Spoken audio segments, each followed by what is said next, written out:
Hey guys, I hope you're all doing well. Today, the day I'm filming this, it is the 28th of April. It is a Saturday and it is the day of the Dewey's 24-hour readathon.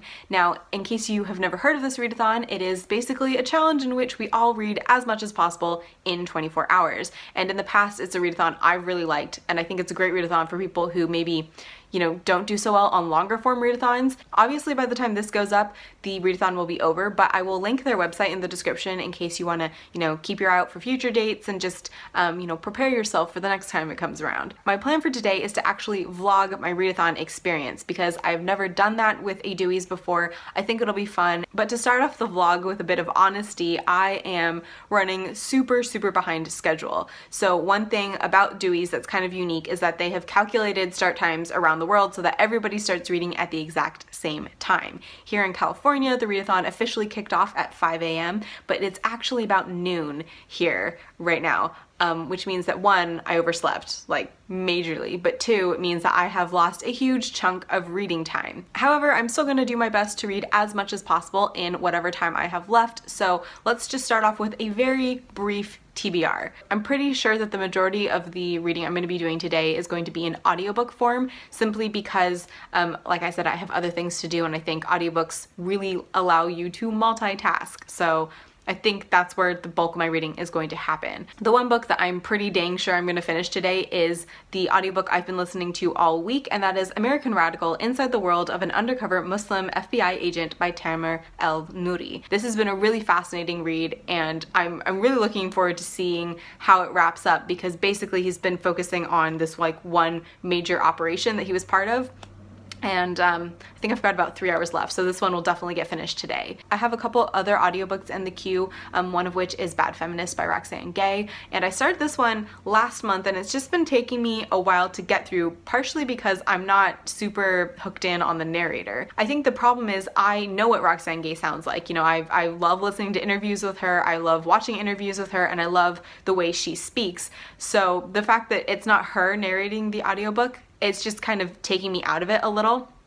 But I may try and get to that audiobook as well. And I just picked up another audiobook yesterday, which I am dying to get into, and that is War on Peace by Ronan Farrow. Now, he is the journalist who just won a Pulitzer for his work on the Harvey Weinstein reporting. I think he just did an interview, was it Colbert that I saw him on? And just the way he was describing the book, I was like, okay, I'm gonna go need to get that book. Apparently, I've become like a political current news book junkie over the past couple of months, but I'm really looking forward to getting to that book, so maybe if I don't feel like Bad Feminist, maybe I'll go for that one. Then I do have two physical books here that I'm going to be dipping in and out of, the first of which is The Beginning of the World and the Middle of the Night by Jen Campbell. Now, I am like 4 stories into this, and generally speaking, I really like short story collections for readathons because you can kind of read a short story in between reading other things, and I don't think that detracts from the book because they're kind of meant to be digested separately. So ideally I will finish this one during the readathon, and then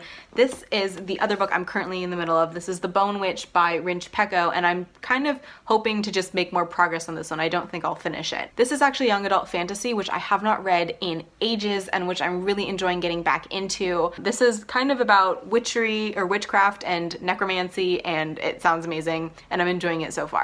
So those are my reading plans for today, and again, because it is so late, I better just hop to it. So I'm going to put the camera away, stretch a little, do some yoga, and eat. And while I'm eating, I think I'm gonna listen to my audiobook. Hey guys, so it's been quite a while since I last checked in with you. It's actually like 5 o'clock now. I was just out running some errands, and while I was doing that, I was listening to the audiobook American Radical, which I am so hooked into right now. I have about an hour left, and while I know I should probably try and read some of my physical books, I need to know how this is gonna end. So I think I'm gonna have a snack, do some cleaning, and that way I can keep listening to the audiobook. Okay, I just wanted to show you my snack because it turned out to be more of a little meal.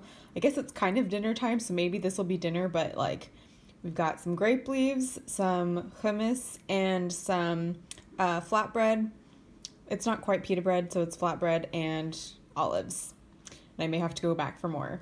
So excited. Okay, so I literally just finished American Radical, and all I can say for now is that it was so good. It was very gripping, very well written, very insightful, and I'm gonna go ahead and say that that was probably my favorite audiobook so far this year. I will be doing a more formal wrap-up section to this video once the readathon is over, but for now I think I'm gonna take like a 10-minute reading break to kind of, you know, let that settle a little. Don't want to tarnish the next thing I read too much, and then I will go ahead and get into maybe some Jen Campbell.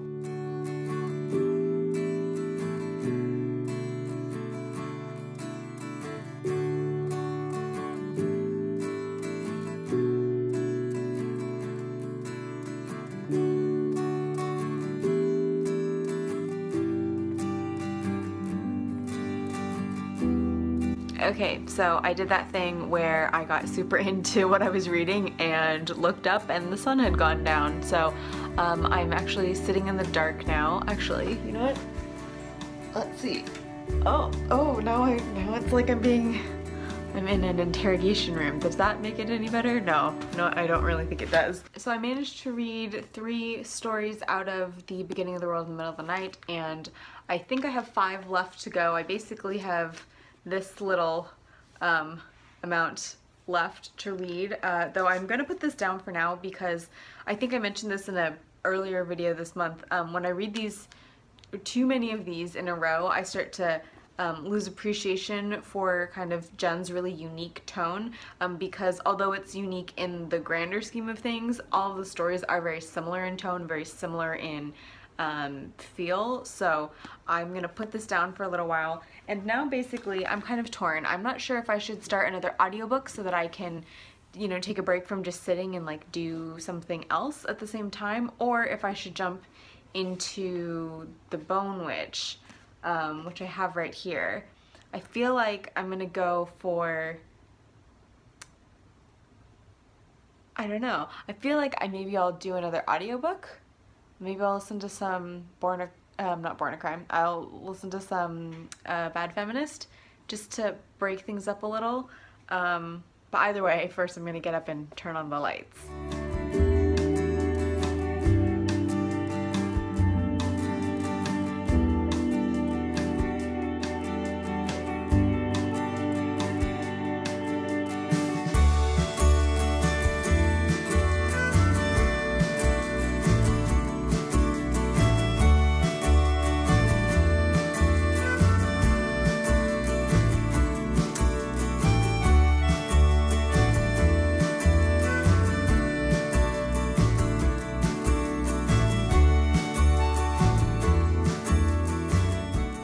Alright, we are back. So it is Sunday, it is 6 p.m. and that means that the readathon is officially over. It ended officially at around 5 a.m. in California this morning, but I only ended up staying up till about 1 because I finished the book I was reading and thought, you know what? This is about as good as I'm gonna do. So in total during the readathon, I managed to finish 2 books and started a 3rd, and that's the one I'm gonna start off with right now. That was the audiobook version of War on Peace, The End of Diplomacy and the Decline of American Influence by Ronan Farrow.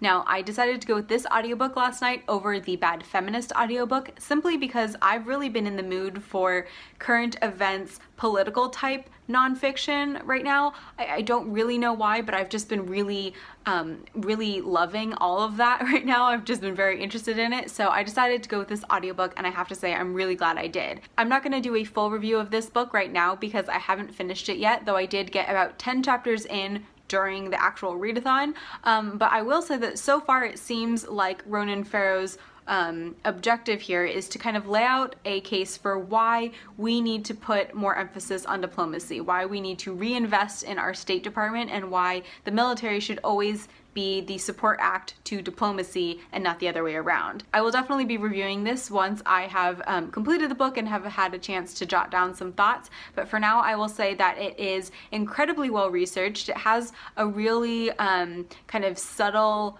kind of dry humor throughout, which I'm really enjoying, though I will say that I'm not sure the audiobook will be for everyone. Ronan Farrow has a very kind of clipped way of talking, which is just how he talks. If you've ever seen interviews with him, that's just kind of how he talks, but it's working okay for me because I don't really mind that, but just something to keep in mind if you're interested in the audiobook. And then of course, let's talk about the books that I actually completed during the readathon, and let's go ahead and just keep on with the audiobook trend and talk about the audiobook which I listened to, which was American Radical: Inside the World of an Undercover Muslim FBI Agent by Tamer El-Nouri and Kevin Maurer.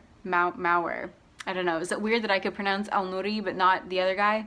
I don't know. I thought we could start this one off with a fun fact, which is that Tamer El-Nouri is not actually the author's true name, but it's actually the code name that he went by during the operation that he details in this book. American Radical focuses primarily on a single operation in which El-Nouri helped to expose radical elements in both Canada and in the US, and I think it's a really interesting look at modern day counterterrorism efforts. If you're at all interested in espionage and in counterterrorism efforts, and you want to see how El-Nouri was able to not only get these guys to trust him, but get them to form these really real relationships with him and really open up to him, I think this is a fascinating read. And while he had to take a lot of like specific kind of tradecraft details out of the book, just, you know, to preserve the FBI's undercover techniques, it still is absolutely fascinating. Another thing I found really fascinating about American Radical was El-Nouri's relationship with his support team. So of course he was the undercover, but obviously there were a bunch of people behind the scenes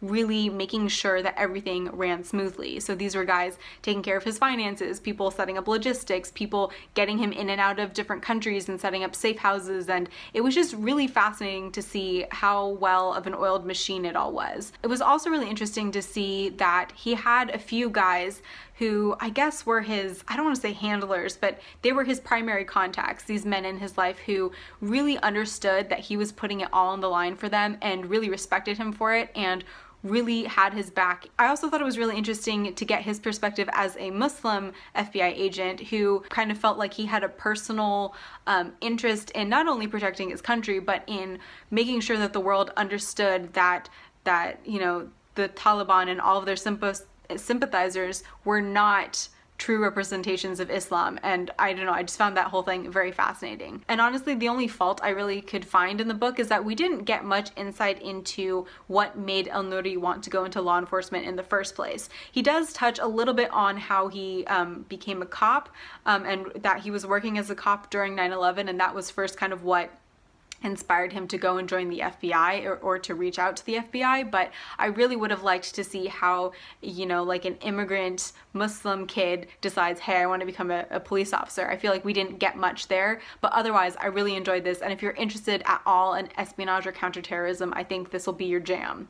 I would highly recommend it. Then the other book I completed during the readathon was The Beginning of the World and the Middle of the Night by Jen Campbell, which is of course her short story collection and is actually the first work of fiction that I have completed all year. If I'm honest, I'm slightly nervous about doing this review because I know that so many people have really loved this, and I know that Jen is a huge presence here on BookTube, and I really respect her as a writer and as a bookish person and as a voice here on BookTube.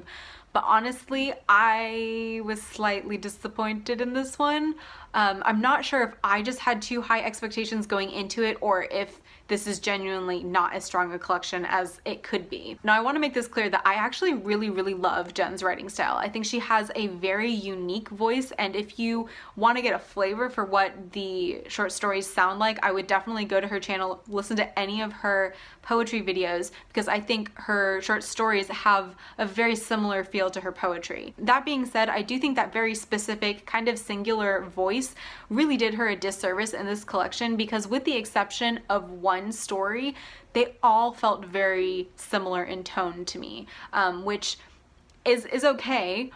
And that's definitely one way to tie in a collection. Sometimes you have collections where each story is too individual and they don't tie together at all. In this case, I felt like the stories didn't stand out enough on their own. I will say that there were a few stories in here that I really loved. I really liked the first story, Animals. I really liked Margaret, Mary, and the End of the World. I liked Aunt Libby's Coffin Hotel, and I do think that my favorite story in here was the title story, The Beginning of the World and the Middle of the Night, which is kind of a script almost. It's kind of written in play script form, in which a couple is talking about the beginning of everything and about their own beginnings as a couple. Of course, there are all the standard Jen Campbell goodies in here, like fairy tale references, fairy tale retellings, folklore references, intertextuality.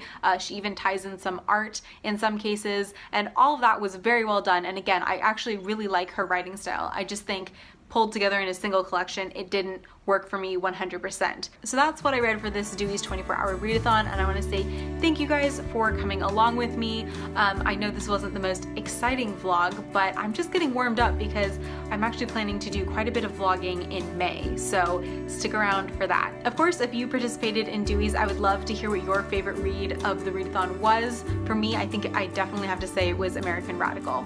But anyways, that is all I have for today, so thank you guys so much for watching. I hope you are having a fantastic day, and I will see you next time. Bye!